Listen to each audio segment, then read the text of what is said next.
Minha filha jogou um bolo na minha cara quando me recusei a dar a casa de presente para ela. Já é minha, ela gritou. Meu nome é Henrietta Alvord, tenho 75 anos. Velho o suficiente para saber que quanto mais velha uma coisa fica, mais fácil é para as pessoas esquecerem que ela um dia foi importante. E se seu filho já olhou nos seus olhos e disse: Mãe, você só está atrapalhando, então talvez você entenda. Não estou contando esta história para me defender. Não estou pedindo a ninguém para decidir quem está certo ou errado. Eu só quero falar com a voz de uma mãe que um dia abriu mão de cada canto de sua casa, de cada centavo de seu cheque de aposentadoria, de cada refeição quente que ela tinha, para ajudar pessoas que agora a chamam de fardo. Há jantares em que ninguém guarda um prato para você. Cômodos que costumavam ser seus, agora cheios de coisas que ninguém quer. Momentos em que você se pega perguntando: se ninguém me quer aqui, por que ainda estou aqui? Eu costumava ficar em silêncio, pensando que isso era amor. Mas o silêncio, quando mantido por muito tempo, se transforma numa maneira de os outros esquecerem que você teve um nome. O bolo me atingiu em cheio no rosto. Com creme de manteiga e tudo, a cobertura fria grudou no meu nariz, uma mecha branca escorrendo pela minha bochecha esquerda, pousando suavemente no cachecol de lã que tricotei no inverno passado. Não limpei, não imediatamente. Fiquei ali sentado por um momento, ainda ouvindo apenas risadas esparsas e o tilintar de alguns copos. Ninguém se engasgou. Ninguém sequer murmurou um educado ai, céus. Faz anos que não sou anfitrião da minha própria mesa. E hoje à noite, fui oficialmente removido dela. Esta casa, uma casa de pedra de 2 andares no final da Villa Lane, foi construída em 1892. Ainda me lembro do cheiro de gesso velho no dia em que meu marido e eu nos mudamos. Agora, ele brilha com as suaves luzes amarelas que Delila instalou, completas com sensores de movimento e música Bluetooth. Mas há coisas que ela não conseguiu substituir. A parede de tijolos aparentes onde eu costumava pendurar a foto do nosso casamento. A mesa de carvalho esculpido que herdei do meu avô. Hoje à noite, eu estava sentado à mesa das crianças, uma mesa dobrável e frágil coberta por uma toalha descartável presa ao lado da pia, perto da porta do jardim. Joanie era a única que me olhava de vez em quando. Ela não dizia nada, apenas colocava silenciosamente uma garrafa de água morna ao meu lado e se virava. Ela sabe que não posso beber água gelada como os mais novos. O jantar de pré-estreia do Dia de Ação de Graças, tradição da Delila. Ela gosta de testar cada prato com antecedência. Faz um pequeno ensaio geral para seus amigos e vizinhos da cidade cujos maridos trabalham em bancos. Acabei de fazer a torta de nozes. Ninguém nunca come. Muito doce. Muito glúten. Aparentemente, todo mundo está sem glúten há um mês. O quarto cheirava a canela, velas caras e carne assada. Não do tipo que eu costumava fazer, mas daquelas esfregadas com ervas e glaciadas com mel em vez de molho. Sobre a mesa principal, havia uma garrafa de vinho tinto, com o rótulo Green State, Holiday Reserve. Li o rótulo novamente. Green, não Alvord, como se a casa já tivesse trocado de dono. Como se eu fosse apenas um inquilino agora. Troy ergueu o copo, bateu de leve no de Delila e disse alto o suficiente para que todos ouvissem, e um brinde a uma atualização da herança mais tranquila este ano. Vamos garantir que tudo seja transferido antes do prazo final do imposto de renda. Algumas pessoas riram. Eu não. Larguei o garfo, limpei a boca com a ponta do guardanapo e disse baixinho, mas alto o suficiente para que todos na mesa principal se virassem e olhassem: eu nunca concordei com isso. A casa ainda está em meu nome. O rosto de Delila corou. Ela se levantou rapidamente da cadeira e caminhou direto na minha direção. A sala ficou em silêncio. Até o jazz parou de tocar quando alguém tocou no controle remoto. Você estragou tudo, disse ela mais alto do que o necessário. Nós já planejamos tudo. Você não precisa se preocupar. Não precisa interferir.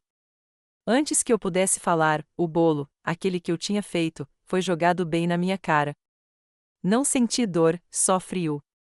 Frio por causa da cobertura congelando na minha pele. Frio pelo jeito como todos me olhavam, como se eu fosse uma empregada que tivesse acabado de derramar vinho na toalha de mesa nova. Troy forçou uma risada e disse algo como: toda família tem seu drama. Alguém ligou a música novamente. Notas de saxofone soaram novamente, tentando encobrir o silêncio denso que o grito de Delila havia deixado para trás. Todos retomaram seus brindes.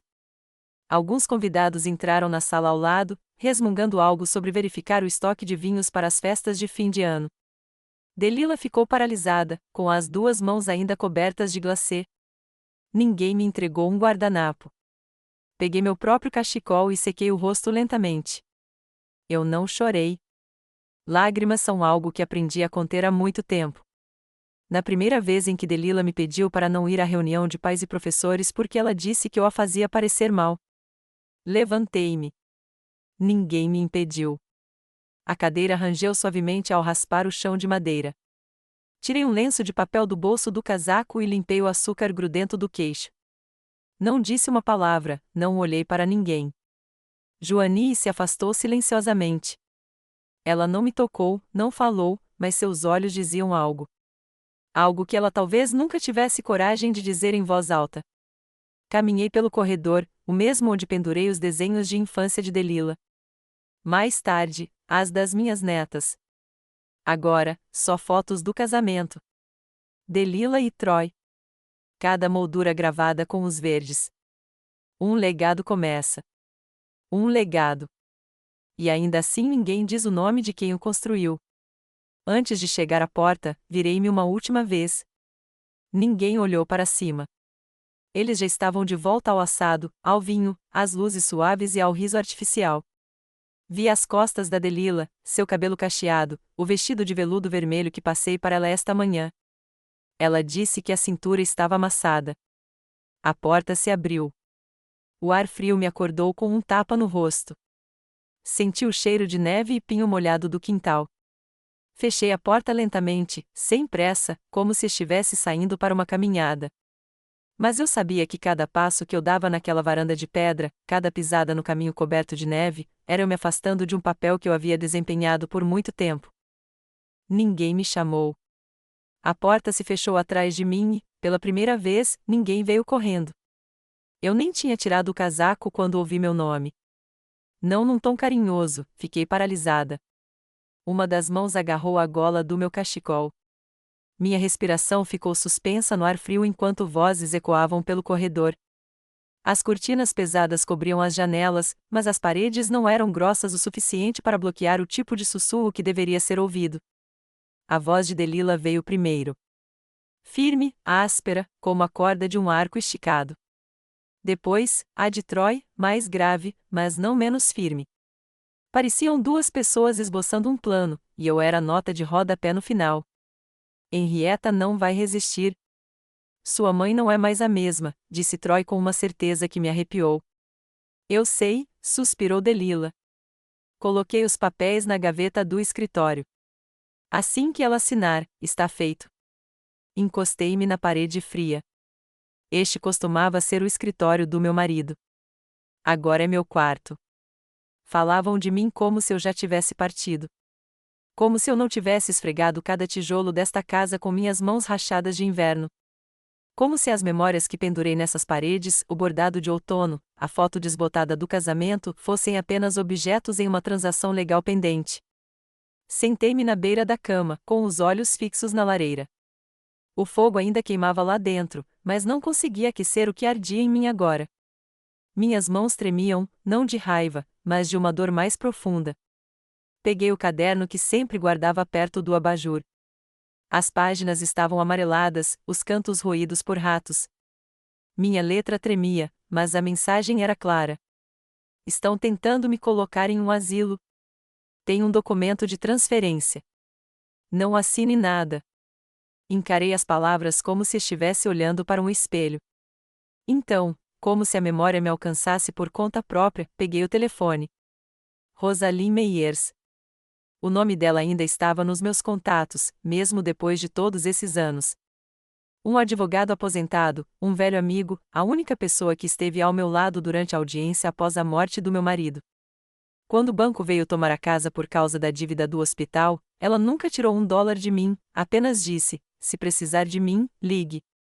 Digitei: se você ainda exerce a advocacia, preciso de você. Não esperava nada, mas 15 segundos depois, minha tela acendeu. Henrietta, me escuta. Não assine nada. Eu vou. Mordi o lábio. Em uma casa cheia de luzes quentes, essa foi a única mensagem que me fez sentir que eu ainda existia. Ninguém mais ali disse meu nome com fé. Desliguei o telefone. O vento uivava fracamente do lado de fora da porta. A cortina permanecia fechada. Uma luz fraca vinha do corredor. A silhueta de Joanie passou como uma sombra projetada na água. Eu não sabia se ela tinha ouvido o que eu fiz, mas uma parte de mim esperava que alguém tivesse ouvido, porque dessa vez eu não ficaria em silêncio. Fiquei sentado em uma sala com paredes grossas e cortinas pesadas, tentando analisar cada som que ecoava no corredor. Passos, suaves, cuidadosos. Joanie, talvez. Depois, silêncio novamente.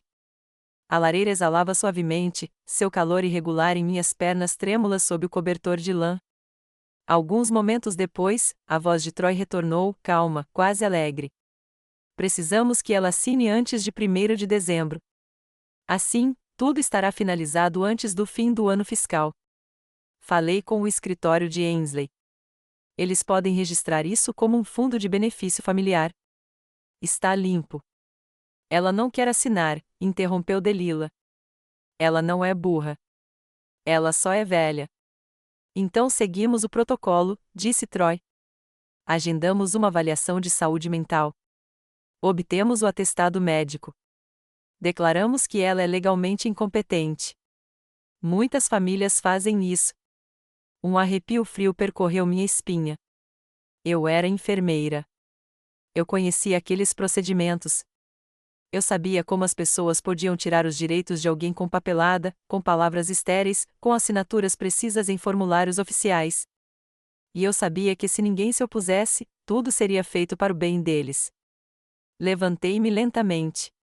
Nada mais de apertos de mão. Nada mais de coração disparado. Só uma coisa permanecia. Clareza.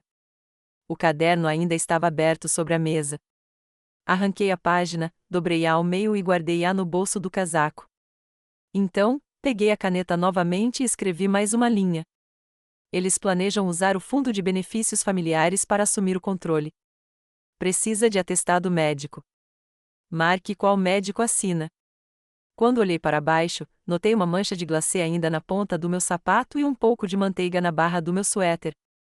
Não limpei. Lembrei-me de quando Delilah ficava doente quando criança.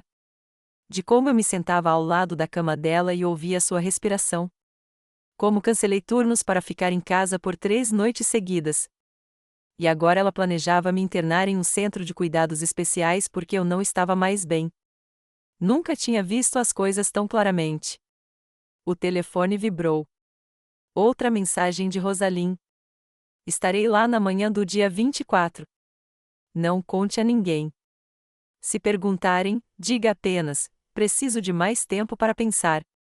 Acenei para ninguém, como se ela pudesse me ver através das paredes, através da escuridão que pairava dentro daquele quarto familiar. Levantei-me, desenrolei meu cachecol, pendurei-o cuidadosamente no gancho e caminhei em direção à cama. O quarto parecia maior agora. Não doloroso, apenas vasto, como acordar de um sonho longo e lento. Um sonho sobre uma casa, uma mesa de jantar, uma filha que se lembrasse de ser grata. Apaguei a luz, sentei-me novamente, encostado na parede. Lá fora, eles ainda conversavam, ainda planejavam. Mas desta vez, eu não ficaria em silêncio. Rosalind chegou com um mapa antigo, não para me mostrar o caminho, mas para me mostrar como desaparecer. Fiquei sentado no Hollow Mug por quase meia hora, comendo um waffle frio e ouvindo o rádio e falando sobre a primeira neve da estação. A longa mesa de madeira estava arranhada e gasta como os anos gravados nas mãos dos idosos. Escolhi o assento perto da janela, aquele que meu marido e eu costumávamos sentar. Daqui, eu podia ver a pequena praça onde as crianças jogavam bolas de neve com luvas encharcadas. Rosalind entrou, com a mesma postura ereta de quando estava no ensino médio, casaco de lã cinza, gola alta e cabelos prateados cuidadosamente presos. Ela se sentou sem cumprimentá-la e deslizou um saco de papel quente sobre a mesa. Dentro havia um mapa desenhado à mão de Blue Hollow. Não estou aqui para te levar a lugar nenhum, disse ela, secamente. Só quero te lembrar que existe mais de um caminho, e nem todos levam para casa. Não respondi. Minhas mãos se fecharam em volta da caneca de cerâmica branca, com o nome do café impresso na lateral. O ar cheirava levemente a canela queimada e ao vapor de um velho aquecedor a óleo. Uma parte de mim queria chorar. O resto ficou ali sentado, quieto, do mesmo jeito que eu fiquei sentado por anos naquela casa. A Delila está quase terminando, disse Rosalim. Eu revisei os papéis.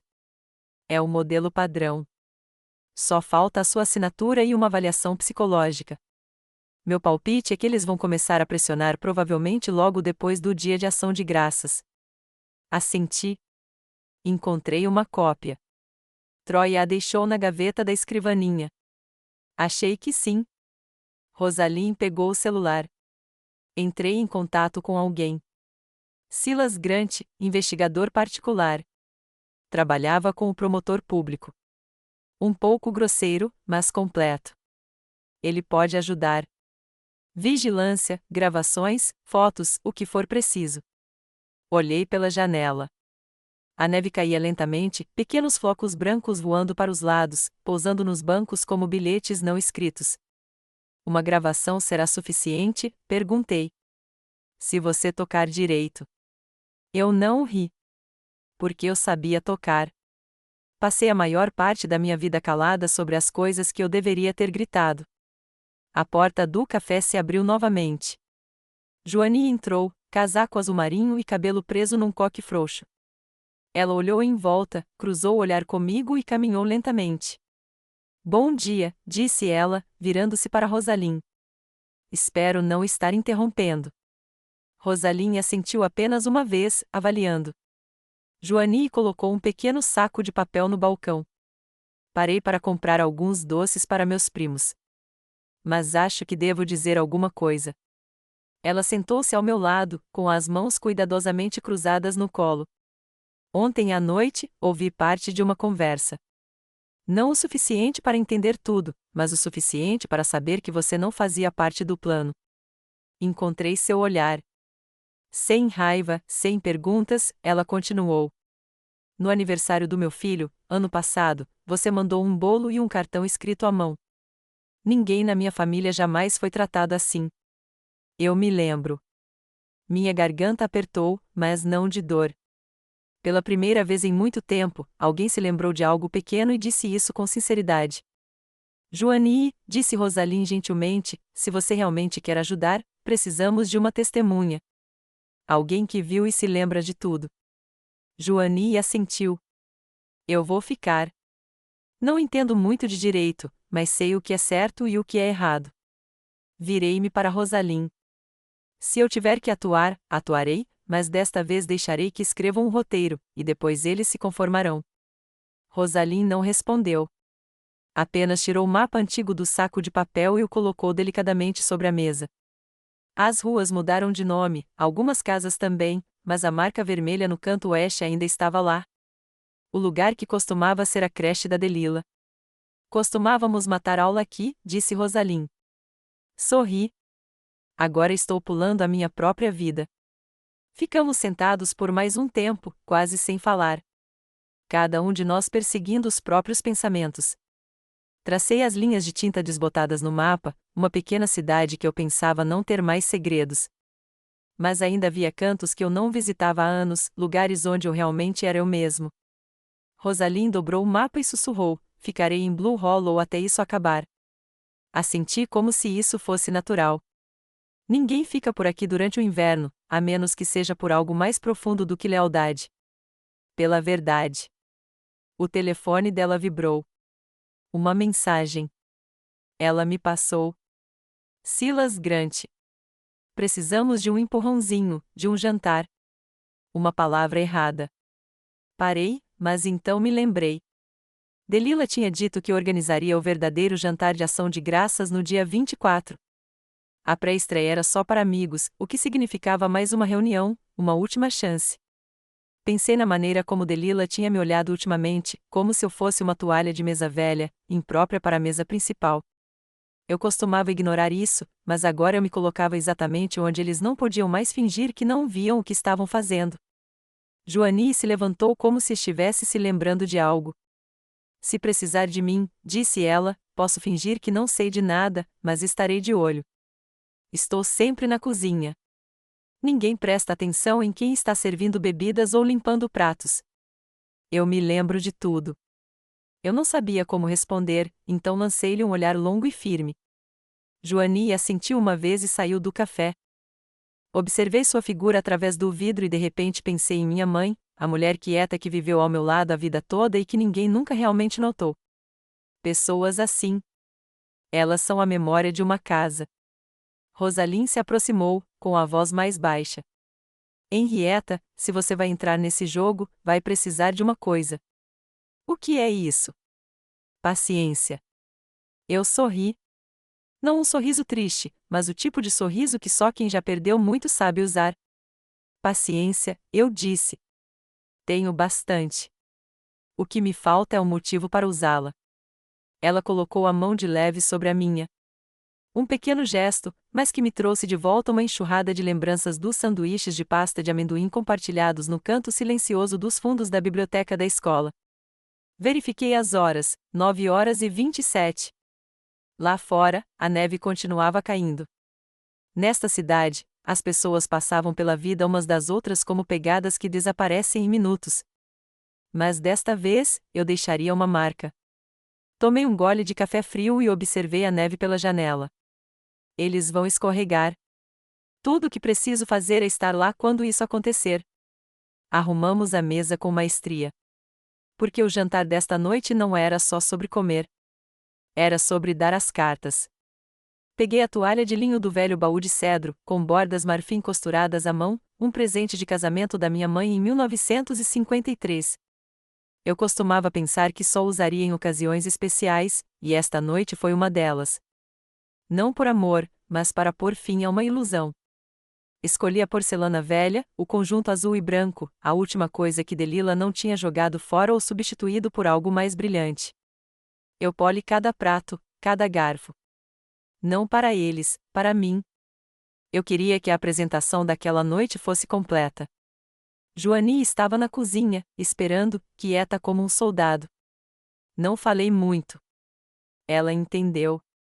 Ouvi o carro lá fora, depois o barulho de saltos na pedra. Delila entrou primeiro, casaco longo, vestido de seda vermelho escuro, batom mais marcante que o normal. Ela entrou na sala de jantar como se estivesse colecionando um troféu. Troy a seguiu, exalando perfume, os olhos examinando o ambiente como um auditor. Nossa! Você realmente cozinhou tudo isso, mãe? Perguntou Delila, com falsa admiração à mostra. Sorri. É dia de ação de graças, não é? É para ser completo. Troy riu baixinho. Isso mesmo, completo. Comida e decisões. Sentamos. Joanie serviu o vinho, Green State. Um detalhe pequeno, mas importante. No papel, eles já tinham começado a marcar coisas com seus nomes, coisas que nunca foram deles. O jantar começou com frango assado com mel, depois purê de batatas, feijão verde com manteiga e torta de abóbora, que eu sabia que Delila odiava. Mas esta noite, ela sorriu e comeu como se tudo estivesse bem. Contei algumas histórias, pequenas, sobre o inverno em que estive grávida dela. Antigamente, quando esta cozinha não tinha aquecedor, eu costumava esquentar meus pés com garrafas de água quente. Eles ouviram como se eu estivesse lendo em voz alta um conto de fadas de outra pessoa. Então Troy pousou o copo. Henrietta, acho que agora é um bom momento para tratar de algumas formalidades. Delila olhou para cima. Mãe, se você estiver pronta, podemos revisar a papelada só para transferir as coisas. Facilita para nós administrarmos tudo. Olhei-os nos olhos. Então, qual cômodo vocês planejavam reformar primeiro? Troy piscou. Delila riu. A sua, claro. Vamos transformá-la em uma adega. Estilo adega clássico. Essas paredes de tijolo são perfeitas. Você vai se mudar para uma casa de repouso, certo? Naquele momento, como uma lâmina fina atravessando a pele. Sem sangue, mas ardia. Não me encolhi. Não precisava. Atrás da cortina da cozinha, eu sabia que Silas estava estacionado do lado de fora, com fones de ouvido, conectado ao gravador escondido embaixo do armário de louças. Cada palavra já capturada. Delila encheu meu copo novamente, com a voz doce como xarope. Viu, mãe, agora tudo é simples. Você descansa. Nós cuidamos de tudo. Seus bens, quero dizer, os da família, não vão mais se complicar com burocracia. Larguei o garfo e limpei a boca lentamente, não por raiva, mas porque estava prestes a dizer algo que nunca imaginei que diria. Coloquei as duas mãos sobre a mesa, com os olhos fixos na vela que tremulava devido à corrente de ar que entrava pela janela. A chama não se apagou, mas tremulou como se estivesse escutando. Só quero ter certeza, eu disse suavemente, de que vocês dois estão realmente preparados para cuidar de tudo por mim. Troy assentiu como quem fecha um negócio. Claro, você só precisa assinar. Nós cuidamos do resto. Delila tirou um envelope grosso da bolsa e o empurrou para mim. Só um rascunho do acordo. Nada complicado. Você continuaria morando aqui até que, sabe, não quisesse mais. Sorri. Você quer dizer até decidir que é hora de se mudar? Ela hesitou. Não, não, é só que achamos que você precisa de um lugar com mais cuidado, mais apoio. Uma casa de repouso, respondi claramente. Ninguém discutiu. Empurrei o envelope para longe e me levantei. Joanie se adiantou com a sobremesa, mas eu balancei a cabeça gentilmente. Joanie, eu disse, você pode me ajudar a pegar aquele arquivo no meu quarto mais tarde? Ela sentiu, seu olhar percorrendo os outros dois, silencioso e penetrante. Voltei-me para Delila e Troy. Vocês acham que eu não sei de nada, mas eu sei de tudo. Troy franziu a testa. Do que você está falando? Circulei pela mesa, apoiando uma mão em cada cadeira, em cada peça de porcelana, em cada ponto da toalha de mesa. Cada detalhe aqui era uma testemunha da minha vida nesta casa. Não precisei guardá-lo com uma assinatura. Eu já tinha guardado isso comigo a vida toda. Você acha que estou confuso? Acha que não entendo o processo. Você acha que não tenho ninguém do meu lado, mas eu estava apenas ouvindo. Delila forçou uma risada. Mãe, você está sendo dramática. Interrompi. Você sabe onde eu sentei ontem? Troy estreitou os olhos. Atrás da cortina da sala de jantar, eu disse. Ouvi tudo, palavra por palavra. Transforme o quarto dela em uma adega. Ela não é mais competente. Só precisamos da assinatura dela.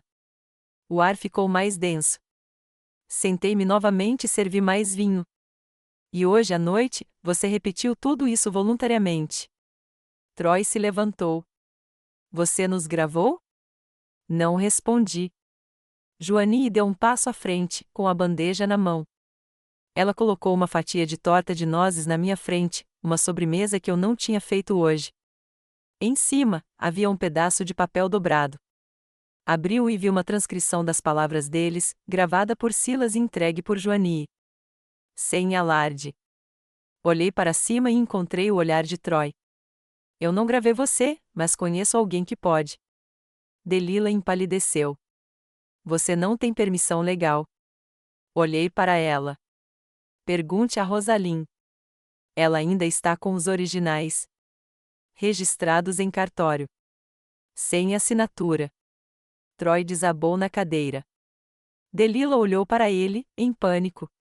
Fui até a estante, abri a terceira gaveta e tirei uma pasta azul. Eu quero autografar uma coisa hoje à noite, eu disse. A boca de Delila se abriu. Abri a pasta. Não eram documentos de transferência, mas um novo testamento preparado por Rosaline. Estava claro, a casa continua sendo minha.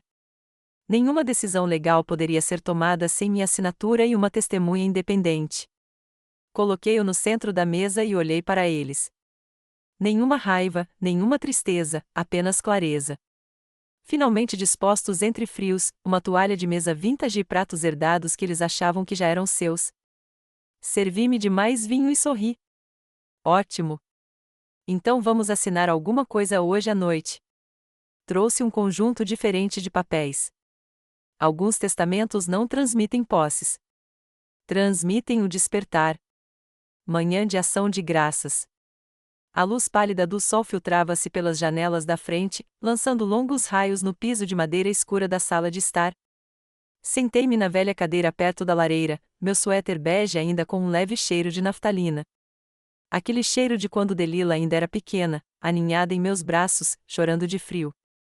Do outro lado da sala, Delila entrou silenciosamente, com uma pasta nas mãos. Troy a seguiu. Sem palavras, sem contato visual.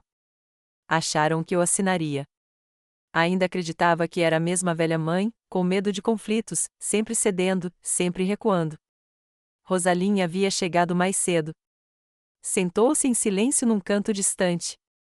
O cabelo dela estava mais grisalho do que eu me lembrava, mas seus olhos não haviam mudado, afiados como uma navalha, mirando apenas os merecedores. Ela enfiou a mão na bolsa, tirou um envelope grosso e o colocou sobre a mesa de madeira no centro da sala. Joanie apareceu momentos depois sem dizer uma palavra. Ela acenou para mim e serviu o chá tão silenciosamente que eu nem ouvi seus passos. Fui eu quem falou primeiro. Antes de nos sentarmos para jantar hoje à noite, acho que precisamos conversar. Delila deu um sorriso cansado, tingido de triunfo. Sobre assinar os papéis, certo? Eu trouxe. Não sobre isso. Sobre esta casa, sobre o seu futuro e sobre o que escolhi deixar para trás. Abri o envelope que Rosaline havia colocado sobre a mesa e tirei um Novo Testamento, claramente impresso, datado, indexado e assinado. Eu não precisava dos meus óculos. Eu tinha decorado cada linha, passado noites em claro pensando em cada palavra. Então comecei a ler devagar, deliberadamente.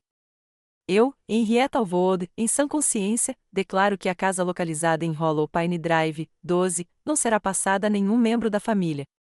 Em vez disso, a propriedade total de todo o valor associado será transferida para o Blue Hollow Women Support Fund, uma organização sem fins lucrativos que atende mulheres idosas que foram abandonadas ou que não têm um lugar para chamar de lar. Silêncio. Apenas o tic-tac do relógio de parede, cada segundo caindo pesado. Troy se remexeu na cadeira.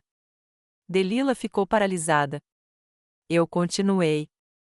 Esta decisão é resultado de eventos que ocorreram em 22 de novembro deste ano. Uma gravação capturou uma conversa entre Delila Green e Troy Green na qual ambas as partes discutem a fabricação de documentos e a internação de mim em uma instituição de cuidados para idosos com a intenção de reivindicar ilegalmente essa propriedade. Delila cambaleou um pouco. Mãe, o que você está dizendo? A voz de Rosaline interrompeu, calma, legal, inabalável. Temos a gravação e, segundo a lei estadual do Maine, o áudio capturado em uma residência privada, onde uma das partes esteja ciente e a outra não seja coagida, é totalmente admissível. Troy abaixou a cabeça. Delila começou a chorar, não soluçando, apenas aquele choro engasgado em que o som fica preso no meio da garganta. Você não entende. Não estávamos tentando. Olhei para ela, essa filha que uma vez segurei durante a noite enquanto ela ardia em febre. A mesma garota para quem vendi meu último par de brincos para que ela pudesse ter um vestido para o baile de formatura. Talvez eu tenha entendido errado uma vez, mas naquele dia eu entendi perfeitamente. Joanie colocou a xícara de chá na mesa e sentou-se ao lado de Rosaline. Ninguém disse nada. Assenti. Tem mais uma coisa. Rosaline tirou 2 documentos adicionais, um para Joanie e um para mim. Nós 2 assinamos. Testemunha 1. Testemunha 2. Ninguém interrompeu. Assinei meu nome pela última vez, com a mão firme. Então me levantei e olhei diretamente para minha filha. Esta casa não pertence àqueles que já pensam que ela é deles. Não precisei perguntar se Delila me ouviu. Seus olhos já diziam o suficiente, arregalados, fundos, como os de alguém que foi esbofeteado com água do inverno. Troy permaneceu rígido, de braços cruzados. Rosaline permaneceu imóvel, esperando o inevitável. E se algum de vocês precisar de esclarecimentos, continuei, colocando outra pilha fina de papéis na mesa, está uma cópia completa dos documentos que vocês planejaram que eu assinasse. Aqueles que descrevem uma transferência completa de ativos em troca de direitos de visitação condicional em uma instituição para idosos de sua escolha. Joanie pigarreou. Eu sabia que ela tinha lido, deixado no balcão da cozinha, só o suficiente para ela ver. Não precisa explicar. Delila estendeu a mão, mas Rosalie foi mais rápida. Não, disse Rosalie, com sua voz de advogada fria e definitiva. Esses documentos foram entregues ao sistema estadual do Maine esta manhã. A recusa de Henrietta em assinar, juntamente com as gravações, agora fazem parte de um contrarregistro formal. Troy deu uma risada curta e amarga, do tipo que você dá quando percebe que a água está na altura do pescoço. O que você ganha com isso? Ele perguntou, suas primeiras palavras de verdade naquela manhã. Não estávamos levando nada. Só achamos que seria mais fácil para todos. Concordei. A maioria das coisas que são mais fáceis para todos começa com alguém achando que tem mais direito do que os outros. Delila se levantou, com as bochechas profundamente coradas.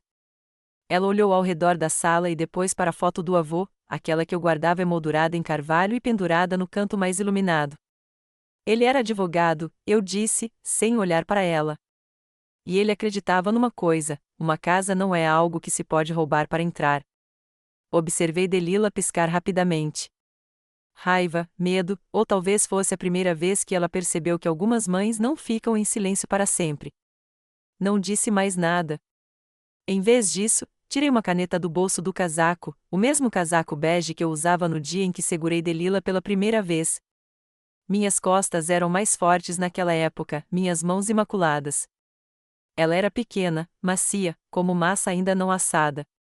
O papel sussurrou enquanto eu assinava. Rosalie assentiu discretamente. Joanie pôs a mão no meu ombro.